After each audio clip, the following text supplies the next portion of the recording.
मैं कहता हूं कि हजारों हजार वर्ष से कथाएं चल रही है, प्रवचन चल रहे हैं, सत्संग तुम लोग नाम कहते हो चल रहे हैं, हजारों हजार वर्ष से चल रहे हैं ना।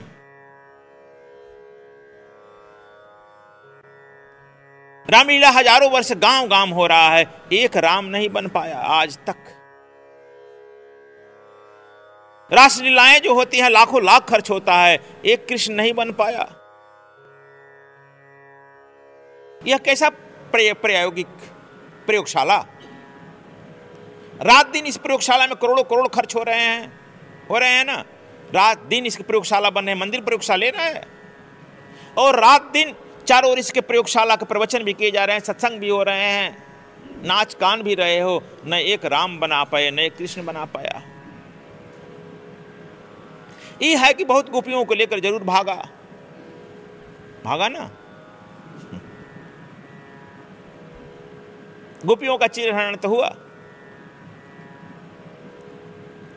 लेकिन तुम फिर संतोष कर लेते हो, इसलिए कि तुमको संतोष का एक लॉलीपॉप दे दिया जाता है, यह दे दिया जाता है कि इसके सुनने पर तुम इस लोक में चले जाओगे, इसके सुनने पर इस लोक में चले जाओगे। तुम उस लोक के जाने की कल्पना में, कामना में, कल्पना में किए जा रहे हो, मरे जा रहे हो। मुर्दा को और क्या चाहिए? मुर्दा को चाहिए आश्वासन। मुर्दा को चाहिए आश्वासन कि हमें चंदन की लकड़ी मिल जाएगी कि नहीं, श्मशान घाट पर मैं पहुंच जाऊंगा कि नहीं। मुर्दा को क्या चाहिए? मुर्दा को चाहिए आश्वासन कि हमारी कब्र बन जाएगी कि नहीं, हमारी समाधि बन जाएगी कि नहीं, हमारी समाधि यदि बन गई तो उसमें फूल माला चढ़ जाएंगे कि नहीं, चंदन की लकड़ी मिल जाएगी कि नहीं। आश्वासन, और यह आश्वासन तुम्हें निरंतर से मिलते आ रहा है, बरसों बरस से मिलते आ रहा है। कृष्ण को गए 5000 बरस हुआ, और राम को तो गए हजारों बरस हुआ, लेकिन तब से तुम लोग करते आ रहे हो। एक व्यक्ति रामत्व को उपलब्ध नहीं हुआ, एक व्यक्ति कृष्णत्व को उपलब्ध नहीं हुआ, और न ही इस दुनिया का कोई। जितना ही कर रहे हो दुनिया में, देख रहे हो कि पापाचार, व्यभिचार, भ्रष्टाचार और बढ़ते ही जा रहा है। आखिर यह कैसा प्रयोग? थोड़ा सोचो। जितना तुम्हारा शिक्षा का स्तर बढ़ा है उतना और बढ़ते ही जा रहा है। एक ही प्रयोग इसमें उतर सकता है। कानून बनाने से भी नहीं काम चलेगा, चाहे 1000 कानून बना लो, उससे भ्रष्टाचार बंद होगा? तिलक विरोधी कानून बना है, तिलक बंद हो गया। डकैती विरोधी भी कानून बना है, टाडा बना है। हत्या विरोधी भी बना है कानून, क्या डकैती हत्याएं बंद हो गई? कानून कभी किसी चीज को बंद नहीं कर सकता है बंधुओं, यह बंद करेगा तुम्हारी नैतिकता।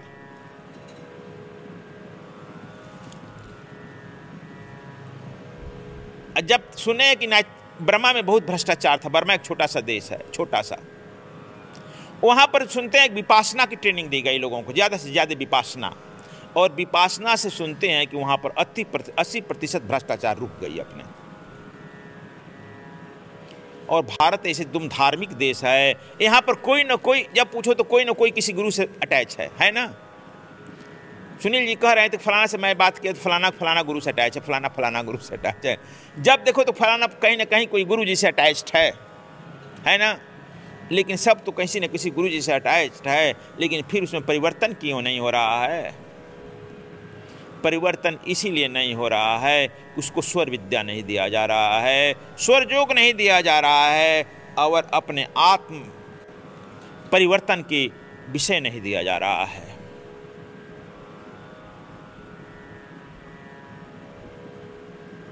इसलिए जिस देश में भ्रष्टाचार शिष्टाचार बन गया हो, घूसखोर आदमी अपने को बहुत बड़ा सभ्य, सुसंस्कृत और तेज तराज समझने लगा हो, समाज में उसकी प्रतिष्ठा मिलने लगी हो,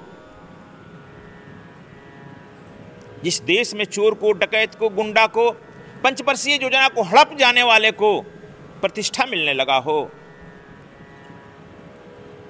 उसे सम्मानित व्यक्ति समझने जाना लगा हो, उसे क्या तुम उम्मीद करेगा उस देश से, उस परिवार से? आज देश की वैसी विषम परिस्थिति में पहुंच गया है।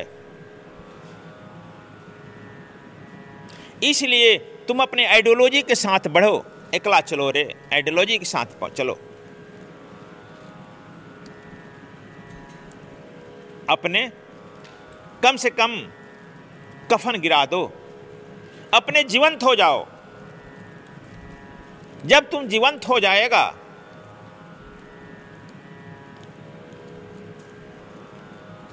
तब तुम दूसरे में भी प्राण फूंक सकता है। एक मुर्दा मुर्दे में प्राण नहीं फूंकता है बंधु, एक जीवंत ही मुर्दे में प्राण फूंक सकता है। इसलिए तुम जीवंत हो जाओ। जीवंतता जब तक से नहीं आती है तब तक से तुम्हें इस योग में, ध्यान में अनवरत लगे रहना होगा। घबराओ मत। यह मत सोचो कि फलाना को यह भी हो गया, हमको नहीं हो रहा है, इसको वैसा हो गया, उसको नहीं हो रहा है। ये पेशेंस, धैर्य की जरूरत है, धैर्य की जरूरत है। यह कैसे जानता है कि वह कितने जन्म से चला है? जानता है वह कितने जन्म से चला है, वह कितने समय से चला है, तुम कम से चला है। यह आप निर्णय नहीं ले सकता है। उम्र छोटा है लेकिन कितने जन्म से चला है। उम्र ज्यादा है, तू अभी से यात्रा शुरू किया है। इसलिए धीरज धर्म मित्र नारी, आपतकाल परीक्षे चारी। इसलिए धीरज धर्म से काम लो।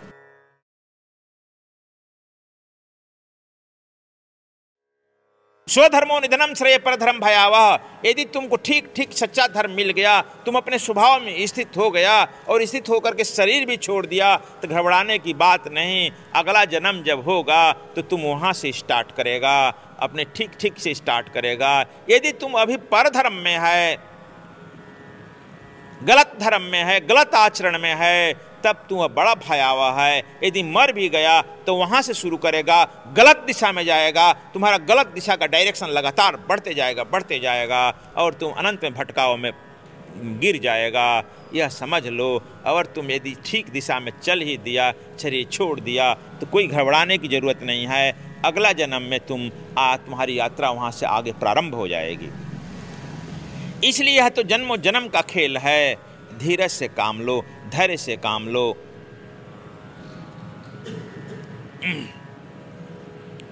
तुम लोग जानते हो, बद्रीनाथ गया होगा तो जानता है, नर और नारायण भी तपस्या किए हैं, जानता है ना। नर के रूप में ही अर्जुन का अवतरण हो रहा है और नारायण ही कृष्ण के रूप में अवतरण हो रहा है। वे भी वहां तपस्या किए हैं, ध्यान किए हैं। लेकिन दोनों ध्यान किए, दोनों सगे भाई ही थे, वहां दोनों सगे भाई हैं। लेकिन एक नारायण के रूप में लिया और एक जो है शिष्य अर्जुन के रूप में लिया। दोनों तो बराबर नहीं हुआ ना, हो तो जाना चाहिए बराबर। वहां भी दोनों सगा भाई है, यहां भी दोनों की सम उम्र है, दोनों राज परिवार में आया है, यहां तो बराबर हो जाना चाहिए था। इसलिए लेकिन गुरु से लगन कठिन मेरे भाई, लगन लगे बिन काज न सरी हैं। अर्जुन का लगन लगा है, कृष्ण से लग गया है तो निकल ही जाएगा। देखो, मैं अभी एक साइकोलॉजिस्ट की बात बता रहा हूं, अभी की बात बता रहा हूं। अभी एक आदमी के जीवन पर अनुसंधान किया गया। एक व्यक्ति बहुत बड़ा व्यापारी था, नाम नहीं बता रहा हूं इसलिए कि जिंदा है, बहुत बड़ा व्यापारी है। उसका जो नौकर रखा है ड्राइवर, वो भयंकर ड्रंकर है, पियक्कड़ है, सारा देश का अवगुण उसमें भरा है। लेकिन वह जो उद्योगपति है उस ड्राइवर के बिना रह भी नहीं सकता है। उसको वह पैसा भी देता है, जाओ पियो, जाओ वेश्यागमन करो, जाओ जो यह खाओ, जो खाना है खाओ, समझ है यार। वह खाता भी है, पीता भी है, इसके पैसे पर ऐश भी मारता है। लेकिन इसको समझाया जाता है क्यों देता है पैसा से, उसको कहता है पता नहीं मैं क्यों देता हूं। जब दोनों का यह पिछला जन्म देखा गया, पिछले जन्म में ले गया तो देख रहा है कि पिछले जन्म का यह दोनों सगा भाई है। और पिछले जन्म में भी यह जो अभी उद्योगपति बना है, यह पुण्य आत्मा था, अच्छा काम करता था, आमदनी का अपना पैसा निकालता था, मंदिर में, मस्जिद में, गुरुद्वारा में गुरु के यहाँ पहुँचाता था, और यह पिछले जन्म में भी यह पैसा इसका चुरा करके, अपने भाई का चुरा करके ये जाकर पी आता था, जिसका परिणाम हुआ कि यह जो है बड़ा उद्योगपति बन गया है, और यह परिणाम हुआ कि यह जो है शूद्र योनि में जन्म लिया, और यह जा करके यह पीने लगा, और इसके पीने की कला बढ़ गई। लेकिन दोनों का पिछला जोड़ था, ड्राइवरी सीख गया, इसलिए इस ड्राइवर को ही रखा, वही रखा, और उसको जाना कहीं हो जाता तो उसी ड्राइवर के साथ जाएगा। कहा कि हम सब पर विश्वास नहीं है, पीता है ठीक है, लेकिन हमको यही लेकर जाएगा। दोनों को पा लिया गया कि दोनों पिछले जन्म के सगे भाई। इसलिए कैसे कहा जाए, soul enemy and soul mate. यह बहुत जन्मों का खेल है, जन्मों जन्म से चल रहा है, इसलिए घबराओ मत, लगे रहो, लेकिन अपने को सुधारो, अपने मुर्दापन को सुधारो, घबराओ मत। तुम सोचेगा कि नहीं उसको ऐसा हो गया, हमको ऐसा नहीं हुआ, ऐसा नहीं। अनंत से तुम चले हो। यदि तुम्हारे बारे में कोई तुम कुछ कहता भी है, डांटता है, छिद्रावेशन करता है, तुम्हारी बुराइयों को प्रकट करता है, उसे तुमको अपने में सुधार लाना चाहिए। कोई तुम्हारी बुराइयों को यदि प्रकट भी करता है, शिक्षक तो इसलिए नहीं करता है कि तुमको खराब निगाह से देखने के लिए, इसलिए वह करता है कि तुम उसे सजग हो जाएगा, बच जाएगा और बाहर निकल जाएगा। डॉक्टर एक्सरे करता है किसी का और कहता है कि नहीं तुम्हारे पेट में अल्सर है, रोग है, क्या तुम्हारी बुराई करने के लिए निकालता है, शिकायत करता है, या उस रोग को, दुख को हटाने के लिए वह ऐसा कहता है? यदि एक्सरे न करें, कह दे नहीं नहीं ठीक है, वी आर ओके, शुगर है, कह नहीं कुछ नहीं, खूब मिठाई खाओ, जाओ, फर्स्ट क्लास हो। यदि तुम्हारी बड़ाई तो कर दिया, लेकिन तुम्हारे लिए वह जानलेवा सिद्ध होगा ना। इसीलिए गुरु को, वैद्य को और मंत्री को कभी मीठे बाल बोलने वाला नहीं होना चाहिए, हाँ में हाँ मिलाने वाला नहीं होना चाहिए। यदि हाँ में हाँ मिलाया, मीठा करा, तुष्टिकरण का नीति किया, तो तुम्हारा जो है वहां पर नाश निश्चित। तीनों को कड़क होना चाहिए। डॉक्टर हो ना, डॉक्टर तुम लोग हो, कड़क होना चाहिए और रोग के बारे में ठीक ठीक स्पष्टीकरण देना चाहिए। और सदगुरु क्या बात है, सदगुरु वैद्य वचन विश्वासा, संयम यही नहीं विषय करासा। सदगुरु तो वैद्य, वो सदगुरु भी वैद्य होता है, और वह जो है उसकी जो है बात को, उसकी दवा को विश्वास से, श्रद्धा से ग्रहण करना पड़ता है। विश्वास और श्रद्धा से ग्रहण कर लिया, यही उसका संयम है।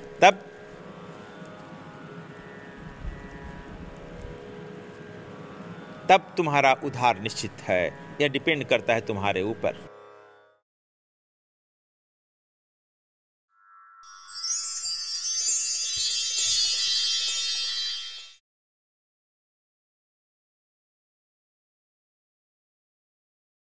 कठोर विषय का जब अध्ययन करना हो, कठोर युद्ध काला, गणित, विज्ञान, साहित्य, विवाद, तर्कशास्त्र,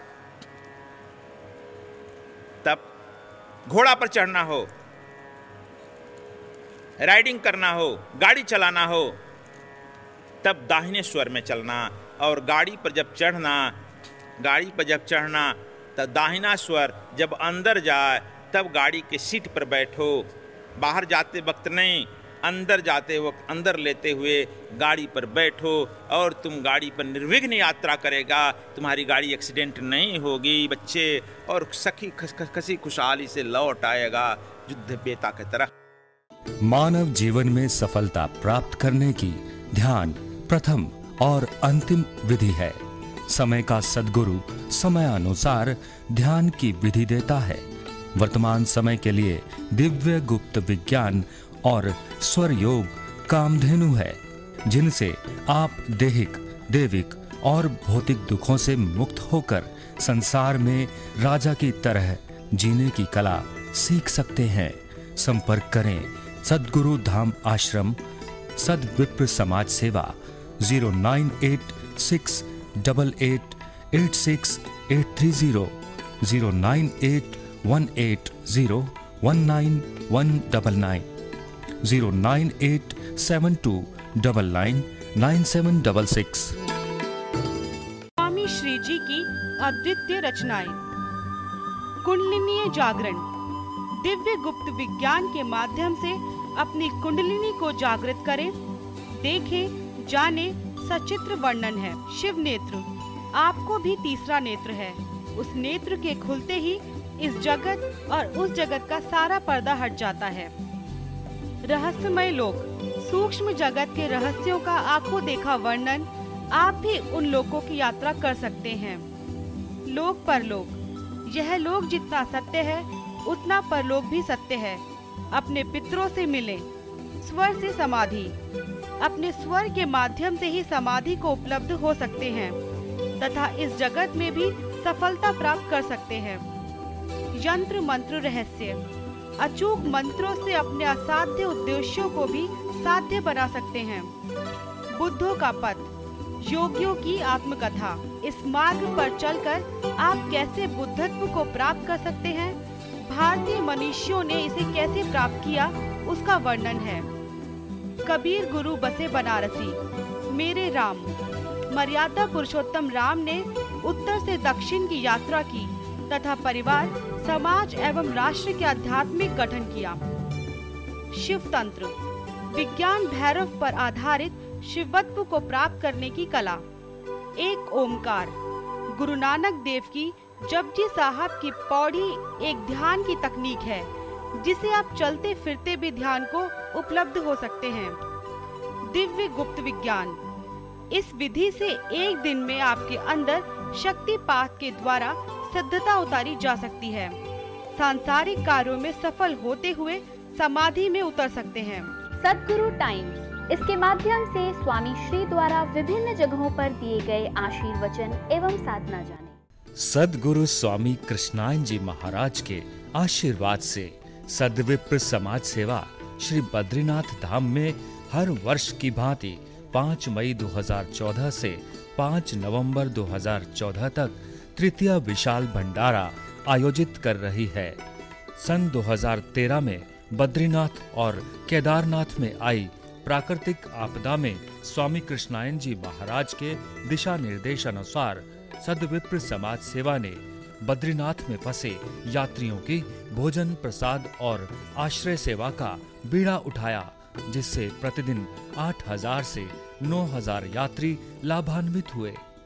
आप सभी श्रद्धालुओं का सद्विप्र समाज सेवा सद्गुरु धाम आश्रम बद्रीनाथ अभिनंदन करता है। अधिक जानकारी के लिए संपर्क करें 09872999766, 09216534555, 09868886830। स्वामी कृष्णायन जी महाराज द्वारा अन्वेषित दिव्य गुप्त विज्ञान सीखने के लिए और स्वर योग साधना शिविर में सम्मिलित होने के लिए आप संपर्क कर सकते हैं। सद्गुरुधाम आश्रम मुख्यालय H243 कुंवर सिंह नगर, नीलोठी मोड़, नांगलोई, दिल्ली 110041। संपर्क सूत्र 011-283-61513, 09868886830, 09872999766।